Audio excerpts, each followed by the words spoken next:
موضوع درباره انتخابات های برادر عزیز و درباره همین نفرایی که در روی اکران ماندمشون همینا رحمانوف به گناه زندانی کردگی های میخواستیم که درباره همینا صحبت کنیم. بله ما هم که رفتن میگیریم رحمانوف یا پدر همه این هم که حتی میبرن دوست میکنن. مقصد اگر ما هم که وقتی که یک چلیکش کسانش اصول وقتی که ما که مش کشیده مشتش کسانش خیلی خینه. بله با هم خودی برای همه برادرها گفتنیم که برادرای عزیز از چی میترسید؟ من نمیفهمم شما با خودت تا کدام درجه خیلی همون مادر از برآمد راز بود. این سخن اون مادر راست اتک نبود. سخن اون مادر برای آدمی که کم ترک ناموس داشته باشه برای همه یک ضربه بود که مقصد که چه بگم یک ضربه دندانشکن بود. ای برادرو ما هممون ناموسمون از دست دادیم. اگر همه خیلی تجگه همه خیلی رفتن بگیره حالی که مردم ازبکستان داشتن در دوره کریموف ما عروض بد میشیم. همه چی مردای گفتی گپا با آب رو داشتیم همش بود ترمه کرد همش ترمه کرده سای آخی توبکه ما هم خطاب میکنیم میسته. اگر همه که دوام دادن میگه در تاجیکستان دیگه مرد نمیمونه. برای همه دیوبکه بشه بگرده اگر هم که رحمان تجاوز کنه گشتن بگیره. نخود تو این درجه را باور کن ات گاب نمیزنی تی نمیبروی در برنامه اشتراک نمیکنی ات خطی همون لایک همون همه پدیدی تکی یک کسی دیگه بینه شاید یکون جسوستر دیگه اشتده باشه بتروی همینجا در برنامه اشتراک کنه. نخود تو این درجه را فیل تاننگ فیل زنک باشه. بخدا ما حیرون نمیشه. من پستین میدرم در یوتیوب میبینم این برنامه رو این فقط برادر استاد منبر مهاجر چی داره ما اوجه پریود لایک هموندگی ها ای بچه نخود تا این درجه رو ما بترسیم بوار که از پشت پرده این قصد این رحمانو میترسیم اگر در رو بروش باشه با فکرم که نعوذ بالله رنگ همون فرعون رو سجیدش میدهیم. بله برای یک چیزی دیگر را گفتنیم من گفتنی نبوده میگفنه که در همیشه گفتنیم که باور که در شبکه‌های اجتماعی این همین یوتیوب ده روزهای آخر بنام مخالفا من نمیگم که مقصد کیه چیه دینا باور که تماشا کردم سرم بیدار شد با یک آدمی که طرفدار رحمان پای ایو قطعی همون برآمدن همه برادر گفتن دیگه برادرایی که بر ضد رحمان مبارزه گفتن و یا را تنقید کردن. من حیرانم خیلی آدم میشه هم این آدم این هم ایوب یگون چی کمی نداره همه خیلی آدم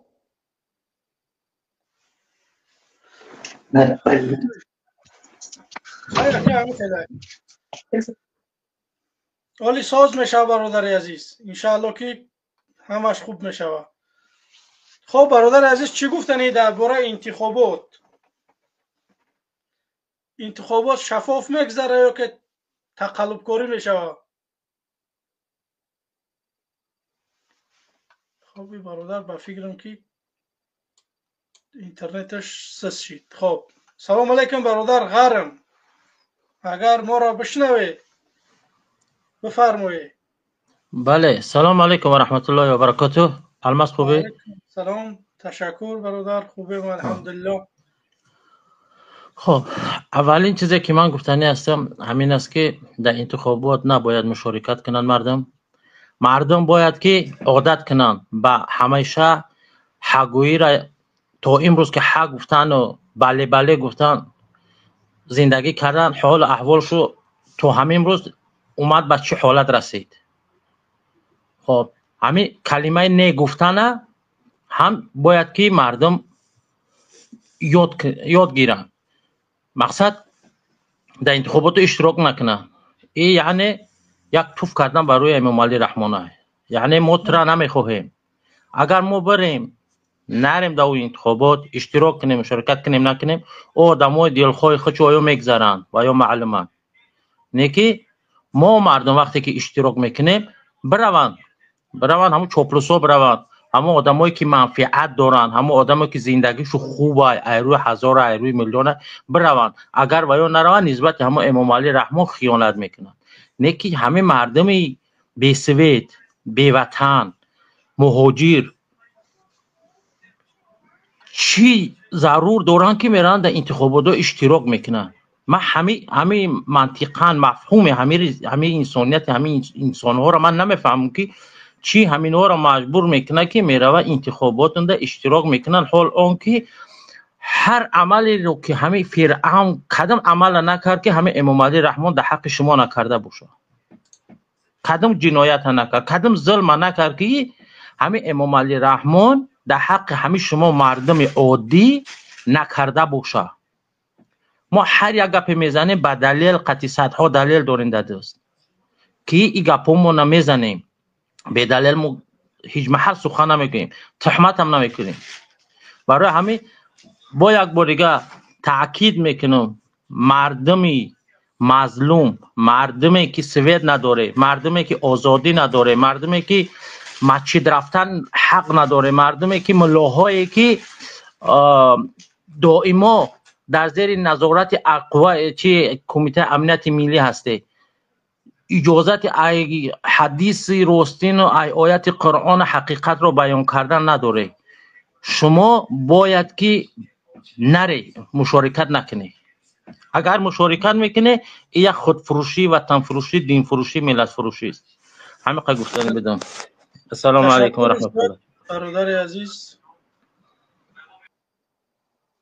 خب برادران عزیز، اینجا چند نفر ها برو اومدن فکر نظرهاشون گفتن. واقعا هم درست فرمودن این برادر که باید در انتخابات اشتراک نکرد. اگر کسانی که اشتراک میکنن واقعا هم در رحمانوف آواز میتین، شما خیانت کرده به این دولت، به این ملت، به دین، به فرهنگ، به همه چیز. برای که شما دیده و دانسته رفته امضا کرده شده که ما در همین ظلم راضیه. رحمانوف داره زندان میکنه، در زندان میکشه، در مهاجرت میکشه. عمر علی قوتفه در مهاجرت کشتن. نمی دیگه مخالفایی که امروز ما میبینیم مخالفای واقعیه در اروپا و در امریکا و در انگلیا و در هر جا هستن. یگان مخالف واقعی را ما در درون تاجیکستان ندیدیم.